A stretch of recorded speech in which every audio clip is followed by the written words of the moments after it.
Todd from Blowing Rock, North Carolina. There has not been an SEC team in the last 2 championship games. Todd, I did not know that.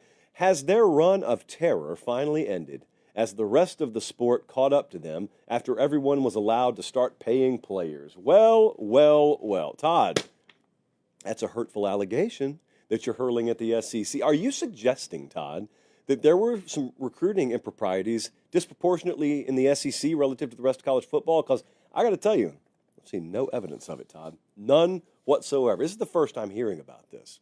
Having said that, there's some weird stuff going on. All right, so let's first address the obvious.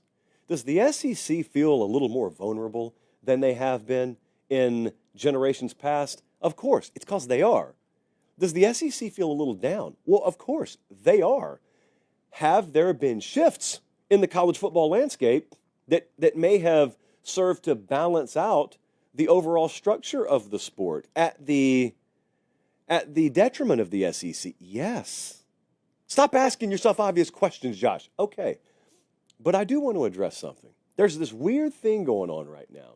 Some of you are participating in it gleefully. That's okay, because you don't work in this business. But there are people who work in our business, national types, mind you, that have been like above and beyond overboard celebratory about this. And I've been like dumbfounded by it. There's within reason, like you can have fun with folks. I do that all the time. But man, the folks just outright celebrating that there are no SEC teams in the national championship game. Like, okay, I will tell you where I stand on this. I love the SEC. Colin, we don't need the breaking news headline, but I love the SEC. I grew up in the SEC. I'm not going to dunk on y'all. Y'all, sounds like a little bit of pandering Pate coming out there. But if you knew my real accent, you wouldn't question the pandering nature of me dropping a y'all there. But all these national types, all the national media types who claim to, cover the sport and failing to understand how much the sport has blown up due in large part to the popularity and success of the SEC and then forcing the rest of college football to try and keep up. It's put a lot of money in your pockets. And it's put a lot of eyeballs on your product. I know that. Like, I am so above and beyond blessed and thankful to you guys, not just in the South, but I'm talking to you guys in the South and you girls in the South, because I look at our numbers. We've got a ton of folks in the South who watch the show. And so, I don't know. To me, it's piss poor business to dunk on you guys. I'm not going to do it. To each his own, I guess. I mean, if you want to go partake in content that slaps you in the face at every opportunity, go ahead. So has the gap closed? Yeah, it sure has. I don't think it was going to stay open forever. Real talk, there are a lot of talent acquisition mechanisms that have changed in the sport that have brought the SEC back to earth. I think a lot of the twos on many of these high-level rosters have been raided. And Georgia, I thought, got victimized heavily by that this year. If you just watched them, look at their offensive line, look at their tailback room. There's a reason it looked naked, as Meemaw would say, this year, as opposed to years past. But have you noticed there are a million different theories floating around out there as to what's happened to the SEC and why has the SEC become so vulnerable? And there are like 19 think pieces on the front pages of every major college football and sports website, and the answer's right in front of your face, and no one's pointing it out. So I will. Nick Saban's gone. Nick Saban's gone. It was never the SEC dominating. It was Alabama under Saban dominating, and then a few other teams. LSU 2019, dominant. Credit due. Georgia under Kirby, largely dominant. Couple of national championships. Credit due. It was Alabama as the foundation under Saban of all that, and everything else about the mystique of the SEC was downstream of that. Make no mistake, there's some legit ball that's been played in the SEC before Nick Saban got to Alabama. There was some legit ball and some legit teams that played in the SEC while Saban was at Alabama. He got beaten by some of them. But there is no profile, there is no behemoth that has been the SEC over the past 10 or 15 years without that. That's the head of the snake. That's the head of the serpent right there. Everything else worked downstream. It worked off of that. He's gone. He's not at Alabama anymore. Alabama is not the machine that they were. And so absent your overwhelming number one, then you started to look at what had been 2 or 3 or 4. Well, Georgia had been 2.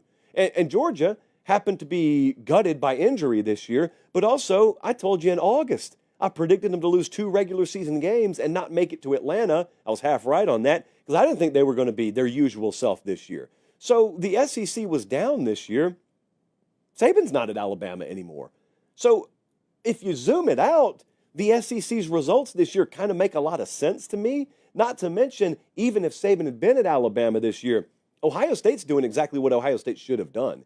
It's really ridiculous that they ended up losing the Michigan game. Like, Ohio State should have looked like they do now a lot earlier. There are reasons for that. I'll get into that later in the show.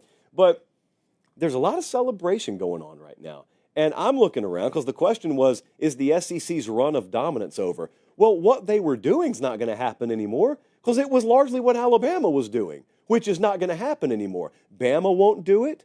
Ohio State won't do it. No one will rattle off that consistent a level of success because the sport is not built to allow it anymore.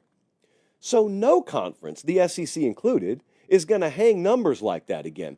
But I will tell you this, long term, next 10 years, let's just say, I wouldn't be so certain that when the dust settles and it's 2034, if it's not still the SEC in the pole position as it relates to, conference superiority or whatever we call that. And the reason is just because a lot of the elements are still there. There are elements that have allowed other programs and other tops of other conferences to pull even. The Big Ten was wonderful at the top this year.